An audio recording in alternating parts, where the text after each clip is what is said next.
Аударып айтқанда біз анам екеуміз дүкенге барған кезінде біз жаңа жылға дайындық және де біздің жақта қар жаумайтын. Біз сосын қарлы порошокты сатып алдық. Мен оған су қоссам, ол қар болады. Және де мен анама жақты сатып алайық деді. Ол әрине деді. Мен оған су қосып көрдім, сосын ол қар болды. Мен аны достарыма көрсету үшін видеоға түсіріп алдым. Достарым маған айтты, бізге осы қарлы порошокты бересің бе деді. Сосын мен қарлы порошокты оларға беремін деп айттым. Сосын екінші күні мен қарлы порошок деп оған жазып қойдым, және де достарыма таратып шықтым. Бір күні мен досымның анасы ол қарлы порошокты көріп қойды.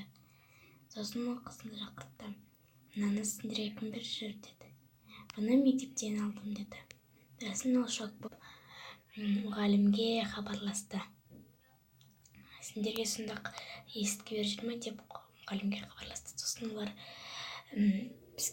мұғалім бізге айтты, мынаны кім таратып жүр сендерге деді. Сосын біз дедік. Ол шындығында полицияға звондады. Сосын оны естіген полиция бірден келді.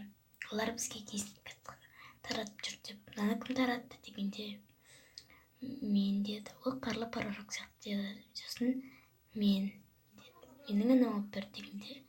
Сосын он шок болды. Сосын менің анама хабарласты. Анам бұл қарлы порошок емес деді.